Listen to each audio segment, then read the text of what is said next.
Hi. Today I'll be going through all the item sets that were reworked for Blackwood, including the new proc scaling changes. This won't include the new sets, but I did do a video covering that, so make sure to check that one out as well. I'll have the links to the other videos I've done for the Blackwood PTS all in the description below. So proc sets have been pretty lackluster in PvE for a while now, with the exception of a few. This is mostly due to them being a set value that doesn't increase with your stats, and it can't critically strike. With the new changes in Blackwood, most damaging procs will now scale with your max weapon or spell damage, whichever is higher. The healing procs will now scale with your max magicka or stamina, whichever is higher, and the tanking focused procs will scale with your health and a few with your resistances. So I went through and tested a ton of the sets that now scale up for damage dealers to see how much damage they do now and how they stack up against each other. But we'll get into all that in a little bit. First, let's go through the item sets that were reworked for Blackwood. For the Mythics, Bloodlord's Embrace got a small buff to 1605 magicka, up from 1535. Malakath's Band of Brutality now increases your damage done by 16%, but reduces your crit damage done by 50%. I want to do some testing with this set. Off the top of my head, I don't see it really working its way into PvE setups, but definitely want to look into it further.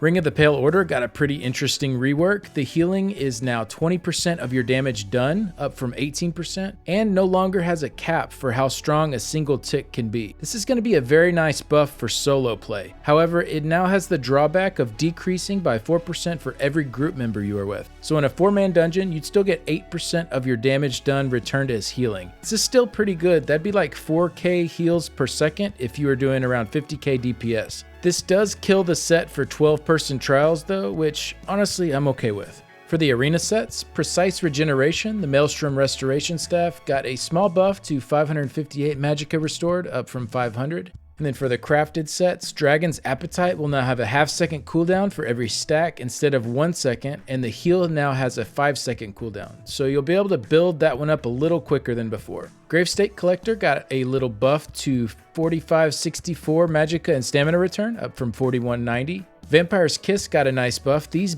set bonuses were reworked, and 129 weapon and spell damage added to the 5-piece bonus, as well as the heal greatly buffed. The heal is now going to scale with your max stam or magicka as well, and seems to get pretty high.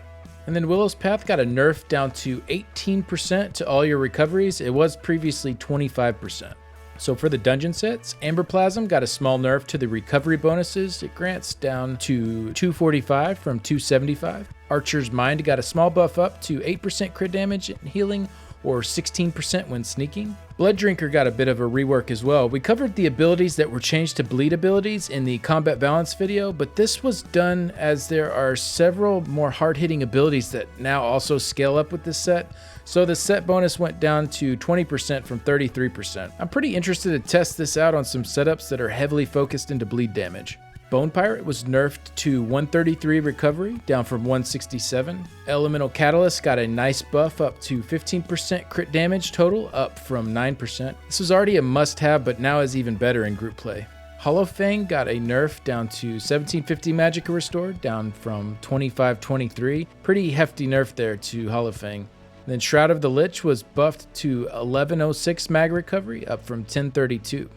Then a small change with Pillar of Nirn. The initial hit now does bleed damage, like the damage over time portion does. This was physical before, and we'll get into this set a little more later. It looks pretty good though. For the Overland sets, Bloodthorn's Touch was nerfed to 800 mag and stam return, down from 958. Bright Throat Boast was nerfed similarly to Bone Pirate, down to 133 from 167. Then Eternal Vigor no longer grants a health bonus on the 5-piece. And then Prisoner's Rags now restores 1035 magicka, up from 943. For the monster sets, Alambris was changed to now proc both lightning and fire at the same time, instead of it just being one or the other. The damage doesn't seem to have changed overall. It seems like they just cut each one in half and then stuck them together to equal what it was before. So I'm interested to see how this will work with Elfbane now, if it'll even work at all. Krog got a slight rework with the duration and cooldown, but it shouldn't change the overall power of it. Maw of the Infernal had a slight change to the duration of the fiery breath. A little unclear if this changed the overall damage that it does. We'll get into it a bit later in the proc section, but it does seem to be a very nice option still for PvE DPS. Marsalok got a bit of a rework as well. It's no longer proc from bashes, but instead from heavy attacks. This does also work with not fully charged heavy attacks, so anything held down even slightly longer than a regular light attack will activate it. The cooldown was changed to 10 seconds, up from 7, and the scaling per negative effect down to 2% from 5%, but they did remove the cap on that scaling. So testing this on the dummy, it seemed really clunky trying to throw in a medium weave every 10 seconds to proc it. I really wish they would have just made it so it will activate with a bash or a heavy attack instead of just changing it altogether. The damage also seemed really low, but that could be because there aren't that many negative effects when solo on the dummy. So in a trial situation, I'm interested to see how high this can scale up. Either way, I'd love to see them add back in the ability to proc it with a bash also, as that feels way better for me personally to weave with a standard light attack rotation. For the PvP sourced sets, Harbinger is now roughly 5% of your max health for the proc rather than 7%, and Vengeance Leech restores 2772 of all 3 resources, up from 2570. And then there were a few sets that just had their tick frequency changed up. The overall power level should be the same. They will just tick for double the amount, half as often. So Sunderflame, Draugr's Rest, Heaty's Hearth, Venomous Smite, Winter's Respite, and Roar of Alkosh.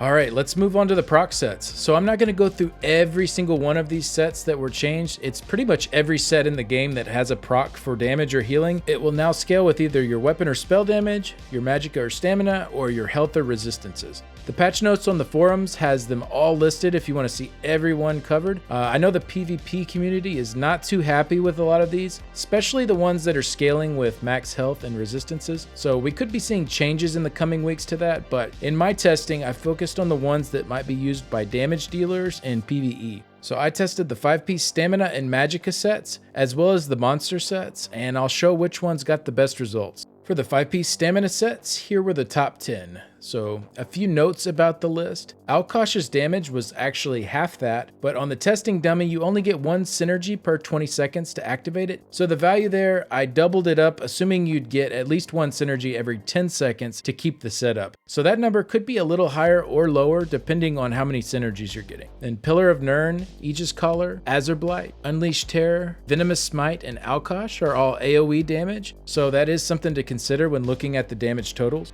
Morkuldan, Azurblight, and Aegis Collar each have stamina recovery bonuses, so you do have to factor that in as well when determining the overall power of these sets. Shadow of the Red Mountain did roughly an extra 400 burning DPS as well, so if you consider that, it might jump up a little bit. Aegis Collar and Pillar of Nirn did add a tiny bit more hemorrhaging damage, no more than a couple of hundred DPS though. And I didn't notice any more from Unleashed Terror, even though it is also bleed damage, but that could have just been RNG.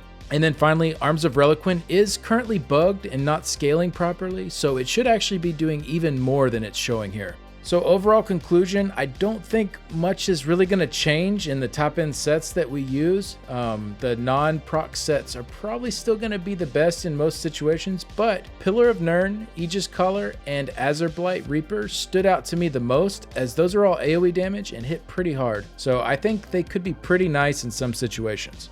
Alright, and here are the magicka DPS proc sets. So some notes about these. Overwhelming Surge was by far the lowest damage per second, but it did add around 500 mag regen as well. Overwhelming Surge, Flame Blossom, Winterborn, Ice Furnace, and Auroran's Thunder are all AoE damage, so something to consider when looking at the totals. Ice Furnace behaves strangely with its 1 second cooldown.